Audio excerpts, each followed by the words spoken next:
ఈ ఇల్లు ఆస్తి సంపాదనంతా అభిదే కావచ్చు వసు. అంత మాత్రాన నువ్వు నీ స్వార్థం చూసుకోకు. అభి ఎప్పుడూ అలా ప్రవర్తించలేదు. అభి భార్యగా తన గౌరవాన్ని నువ్వు నిలబెట్టు. అభి తల వంచుకునేలా చేయకు.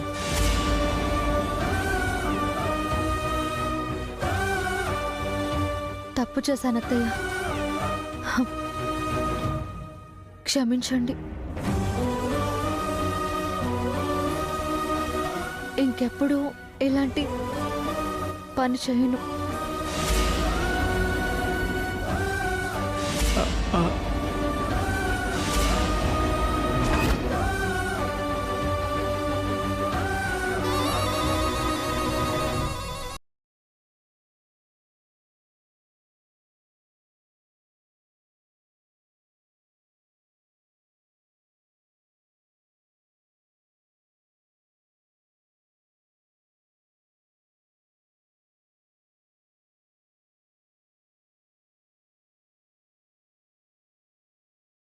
తప్పు చేయటం క్షమించమనటం వసుకు అలవాటైపోయింది.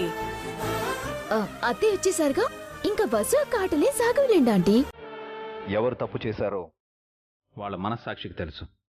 ఏది నిజం, ఏది అబద్ధం. నిందలు వేసే వాళ్ళ నిజాయితీకి తెలుసు. ఎవరు నిందలు వేశారభి?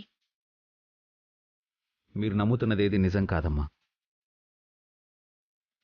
వసుగారు సేట్కి ఫోన్ చేయలేదు. చేశానని తనెందుకు అబద్ధం చెప్తున్నారో మీకు త్వరలోనే తెలుస్తుంది.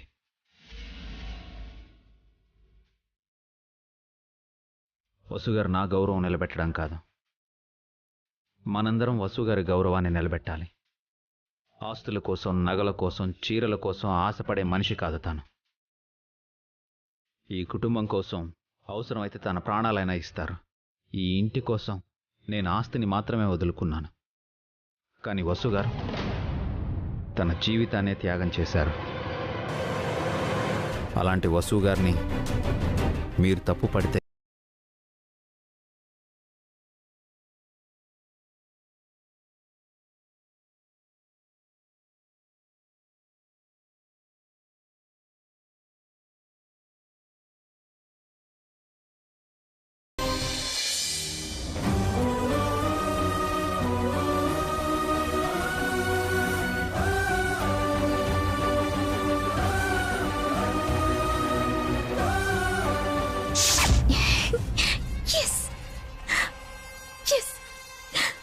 అత్తయ్యతో వసు అక్కని తిట్టించాను.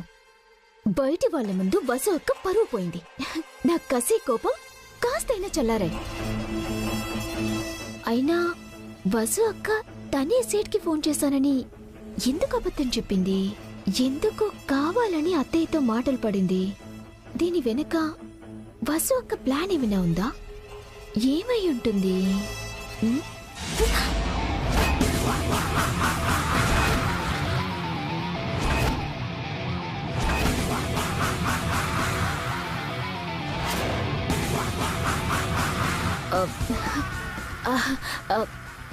ఏంటక్క ఇలా వచ్చావు? అతే నేను తిట్టినందుకు ఫీల్ అవుతున్నావా అక్క? మరి నువ్వు చేసింది తప్పు కదా అక్క. స్వార్థంతో నువ్వొక్కదానివే నగలు కొనుక్కోవాలనుకోవటం పాపం కదా.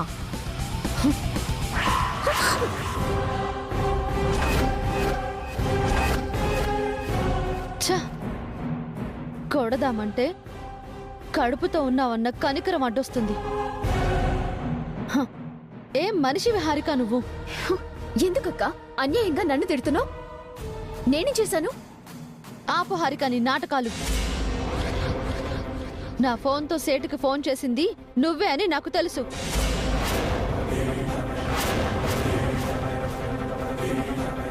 నన్ను కావాలని అత్తయ్య ముందు ఇరికించావని కూడా తెలుసు.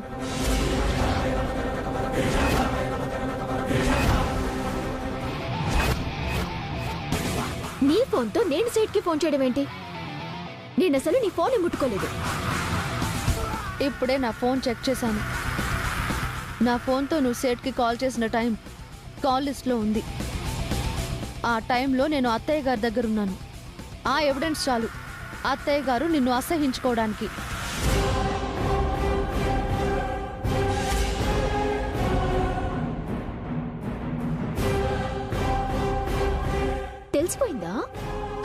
మంచి లాజిక్కే పట్టుకున్నావక్క. జీనియస్ నువ్వు.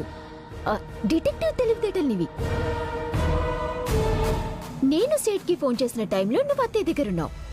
నీ ఫోన్ నీ దగ్గర లేదు.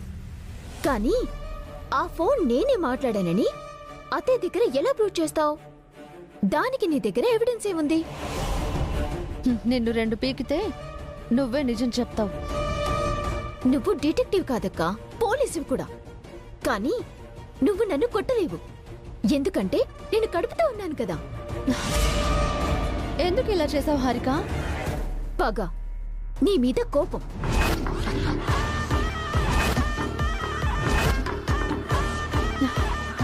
నేనేం చేశానని నా మీద పగ, కోపం? నన్ను తిట్టావు, కొట్టావు, అవమానించావు. నాతో అడ్డమైన చాకరీ చేయించావు. అదంతా నీ మంచి కోసమే చేశాను. నువ్వు బాగుపడాలని చేశాను. అది నమ్మడానికి నా చెవుల్లో పువ్వులేమీ లేవు. నువ్వు నమ్మినా నమ్మకపోయినా నేను నిన్ను నా సొంత చెల్లెలిగానే చూశాను. నువ్వు అఖిలు కలిసి ఉండాలనే చేశాను. ఈ ఫ్యామిలీలో నువ్వు భాగంగా ఉండాలనే చేశాను. ఈ డ్రామా డైలాగులొద్దక్క. అవును, సీట్కి నువ్వు ఫోన్ చేయలేదని, నేను చేశానని అత్తయ్యతో నువ్వెందుకు చెప్పలేదు? ఎందుకు అనవసరంగా అన్ని మాటలు పడ్డావు? నీకోసమే. నిజం చెప్పడానికి నాకు ఒక్క క్షణం పట్టదు. కానీ అందరూ నిన్ను అసహించుకుంటారు. కోపంతో అత్తయ్య నిన్ను కొట్టినా కొడుతుంది. కడుపుతో ఉన్నావని జాలిపడి వదిలేశారు. నువ్వు పడాల్సిన తిట్లు, అవమానం నేను పడ్డాను. ఎందుకంత నా మీద జాలిపడ్డావు? నీకింకా అర్థం కావట్లేదా? హారిక, నా మాట విను. అందరితో మంచిగా ఉండు. అనవసరమైన గొడవలు, డిస్టర్బెన్స్లు ఎందుకు? హాయిగా ప్రశాంతంగా ఉండు. ఈ ఇంట్లో నీకు ఏ లోటు ఉండదు. నిన్ను కంటికి రెప్పలా చూసుకుంటాము. అఖిల్కి త్వరలోనే కాళ్ళు వస్తాయి. నీ జీవితం ఆనందంగా ఉంటుంది. ఈ అరిగిపోయిన రికార్డ్ ఆపక్క. విని విని విసుగొచ్చి బోర్ కొడుతుంది. డివోర్స్ తీసుకొని భరణంతో హ్యాపీగా ఉందామనుకున్నాను. అనుకోకుండా ప్రెగ్నెన్సీ వచ్చింది. ఏం చేయాలో తెలియక, వేరే దారి కూడా లేక ఆగిపోయాను. అంటే అఖిల్ మీద, బిడ్డ మీద ప్రేమతో నువ్వు ఆగిపోలేదా? నేనంత మంచిదాన్నని నువ్వెలా అనుకుంటున్నావక్క? I'm a bad girl.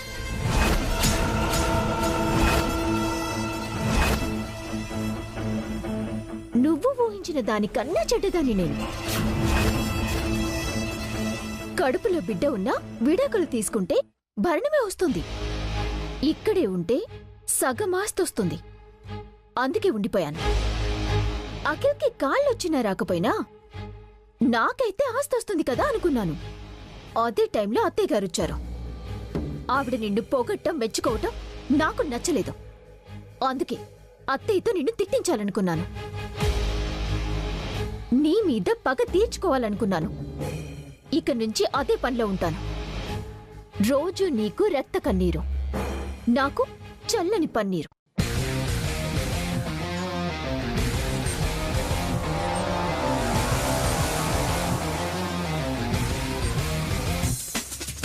ఏంటక్క, నా మాటలకి నీకు మతిపోయిందా లేక పిచ్చిపడి నవ్వుతున్నావా? ఇంక నువ్వు నన్ను ఏం చేయలేవు. పిచ్చి హారిక, నా గురించి తెలిసి కూడా నువ్వు ఇలాంటి లక్ష్యం పెట్టుకున్నావు అంటే నిన్నేమనాలో నాకు అర్థమే కావట్లేదు. మతి తప్పి పిచ్చి పట్టింది నాకు కాదు, నీకు. అది అతి త్వరలోనే ప్రూవ్ చేస్తాను. వెయిట్ చేస్తూ ఉండు.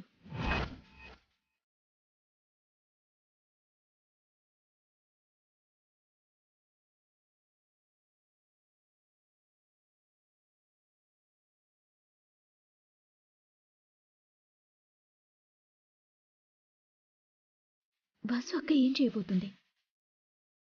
ఏంటి తన ధైర్యం?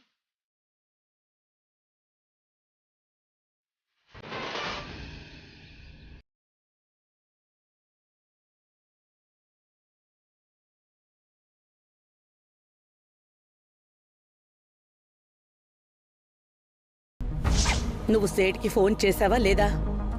ఆ, చేశాను అత్తయ్య గారు. ఇందాకే నీది విశాల హృదయం అనుకున్నాను, కానీ ఇంత సంకుచితంగా ఆలోచిస్తావు అనుకోలేదు.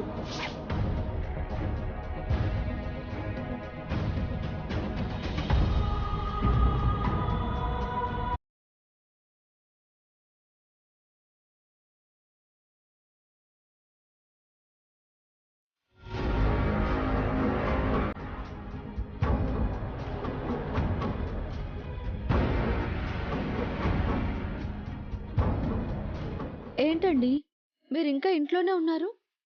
ఆఫీస్కి వెళ్ళలేదా? కాఫీ తాగుతారా? తీసుకొస్తాను. ఆగండి వసు గారు.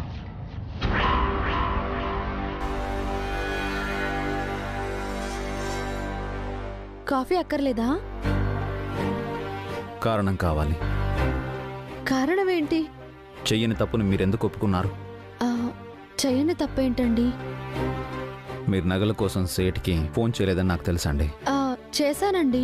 అబద్ధం ఆడకండి. సేట్కి ఫోన్ చేసింది మీరు కాదు, హారిక.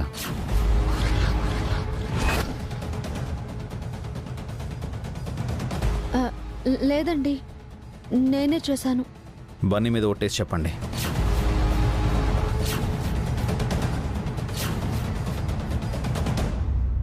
మీకు ముందే చెప్పాను, హారిక అత్తయ్య కలిసి మిమ్మల్ని బ్లేమ్ చేయాలనుకుంటున్నారని. నిన్న పాల విషయంలో గొడవ చేశారు, ఈరోజు నగలు. అయినా మీరెందుకు చెప్పలేదు? అమ్మ మిమ్మల్ని అపార్థం చేసుకుంది, మీరు దోషిలా తల ఉంచుకున్నారు. వసు గారు, మీకు అంత అవసరం ఏంటి? అదేం లేదండి. ఇంకా కవర్ చేయకండి వసు గారు. నేనెన్నోసార్లు నగలు చీరలు కొనుక్కోమని మీకు డబ్బులు ఇవ్వబోయాను, మీరు వద్దన్నారు. ఆ డబ్బుని ఇంటికే ఖర్చు పెట్టమన్నారు. అలాంటిది ఈరోజు అమ్మ దృష్టిలో మీరు స్వార్థపరురాలయ్యారు. సంకుచిత మనసని మాట పడ్డారు. ఎందుకండి? హారిక చిన్నపిల్లండి, తనకింకా తెలియదు. అత్తయ్య ఈరోజు నన్ను అపార్థం చేసుకున్నా రేపు అర్థం చేసుకుంటారు. అదే హారిక తప్పు చేసిందంటే అత్తయ్య సహించరు. అత్తయ్య కోపాన్ని హారిక తట్టుకోలేదు. అందుకని మీరు నేరస్తురాలవుతారా? హారిక నా చెల్లెలేనండి, తనని కాపాడితే తప్పే ఉంది. ఎన్ని తప్పులను కాస్తారు? ఎన్ని రోజులని హారికను క్షమిస్తారు? ఎన్నిసార్లైనా హారికని క్షమిస్తానండి. ఎందుకంటే అఖిల్కి హారిక కావాలి. హారిక ఈ ఇంట్లోనే ఉండాలి. ఎన్ని రోజులు ఒక ఎత్తు, ఇప్పుడు ఒక ఎత్తు. హారిక కడుపులో ఈ ఇంటి వంశాంకురం పెరుగుతుంది. ఆ బిడ్డని కాపాడుకోవాలి. ఎట్టి పరిస్థితుల్లో హారిక అప్సెట్ అవ్వకూడదు, డిస్టర్బ్ కాకూడదు. అదీ కాక హారిక ఇక్కడే ఆనందంగా ఉంటే అఖిల్ ప్రశాంతంగా ఉంటాడు, త్వరగా లేచి నడుస్తాడు. ఇవన్నీ ఆలోచించే అత్తయ్యతో నేను నిజం చెప్పలేదండి. మీరందరి గురించి ఆలోచిస్తున్నారు, కానీ హారిక మీ గురించి ఆలోచించట్లేదు. మీ వ్యక్తిత్వాన్ని చంపేస్తుంది. హారిక నా గురించి ఏం చెప్పినా నేనేంటో మీకు తెలుసు కదా. మీరు, బావగారు, పావని అక్క, అఖిల్ అంతా నా పక్షాన ఉన్నారు. ఇంక నేను దేనికి భయపడాలి? అమ్మ మిమ్మల్ని అపార్థం చేసుకోవడం నాకు నచ్చలేదండి. అత్తయ్య నన్ను తిట్టినా పర్వాలేదండి, కానీ హారికని తిట్టకూడదు. హారికపై అత్తయ్యకు చెడు అభిప్రాయం కలగకూడదు. అది నా ఉద్దేశం. దానికోసం మిమ్మల్ని మీరు తక్కువ చేసుకుంటున్నారు, అవమానపడుతున్నారు, క్షమాపణ చెప్పి తలదించుకుంటున్నారు. నా వాళ్ళ ముందే కదండి నేను తలదించుకునేది. ఏమైనా మీరు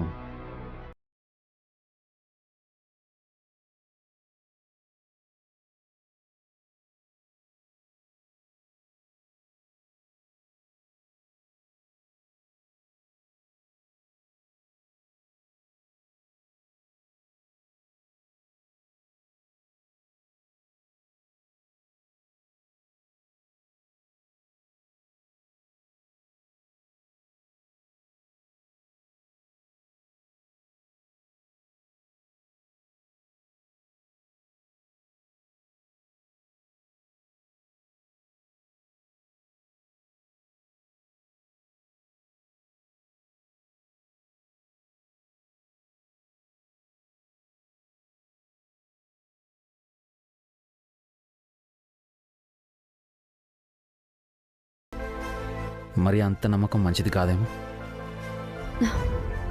నేను మిమ్మల్ని నమ్మక ఇంకెవరిని నమ్మాలండి? పరిస్థితులు ఎప్పుడూ ఒకేలా ఉండవు వసు గారు.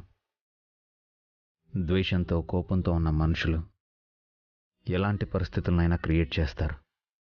ధైర్యం నమ్మకం ఉన్న చోట ఎలాంటి పరిస్థితులనైనా ఎదుర్కొంటారు. కొన్నిసార్లు జవాబు చెప్పలేని పరిస్థితులు పుట్టుకురావచ్చు. మీ బాధ నాకు అర్థమైందండి.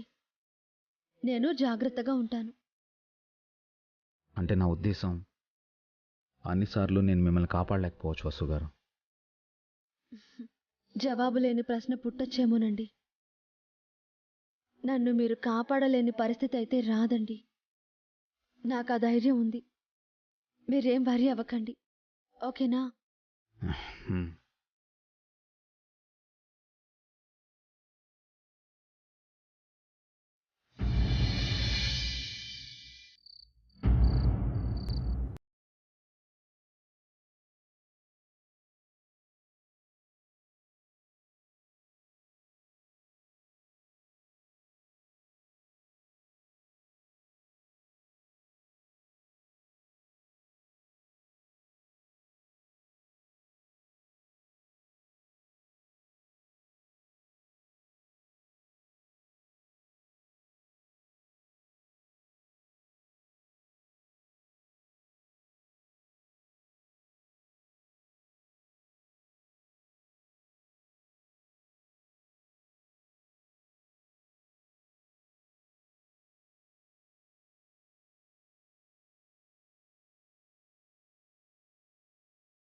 తో పాటు వీణ్ణి కూడా పసిబిడ్డలా చూసుకోవాలేమో.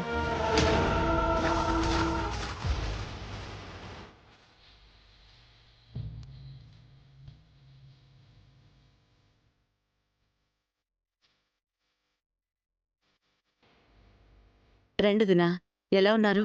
బాగున్నాను వదినా. మీరెప్పుడొచ్చారు? 2 రోజులైంది. అన్నయ్య కూడా వచ్చారా? లేదు. మీ వారెలా ఉన్నారు? ఎక్కడున్నారో తెలిసిందా? ఇంకా తెలియదు వదినా. ఎప్పుడొచ్చారు సిస్టర్? ఇప్పుడే వచ్చాను. ఉండండి, హారికని పిలుస్తాను. రెండు దినా, వచ్చి కూర్చోండి. హారిక, ఒసే హారిక, హారిక, ఏంటంటే మీ మమ్మీ వచ్చిందే.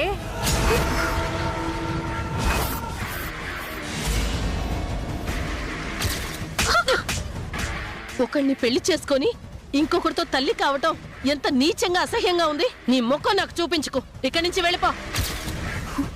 మమ్మీ వచ్చిందా? అదేంటే ఏదో దెయ్యం వచ్చిందా అన్నట్టు అడుగుతున్నావు? రా వెళ్దాం. మమ్మీ ఎందుకు వచ్చింది? గొప్ప తీసి అందరితో నిజం చెప్పేది కదా. ఎప్పుడు మీ అమ్మ వచ్చినా ఎగిరి గంతులేస్తావు కదే. రావే వెళదాం. రావే. రా. హారిక ప్రెగ్నెంట్ అనే విషయం మీకు తెలుసా వదినా? తెలుసు వదినా. మరైతే కడుపుతో ఉన్న కూతురింటికి ఒట్టి చేతులతో వచ్చారేంటి? ఫ్రూట్స్ స్వీట్స్ తీసుకురావాలి కదా. సారీ వదినా. ఒకప్పుడంటే మాకు ఆస్తులుండేవి, ఇప్పుడు ఏమీ లేవు.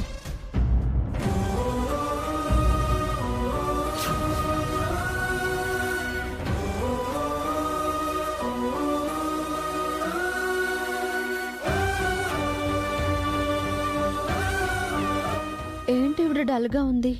హారిక ప్రెగ్నెంట్ అయిందన్న సంతోషం ఇవిడ మొహంలో కనిపించడం లేదేంటి? ఆయన ఎక్కడున్నారో తెలీదు. ఒంటరిగా కష్టపడుతూ ఏదో సంపాదించి చేసిన అప్పులకి వడ్డీలు కడుతున్నాను.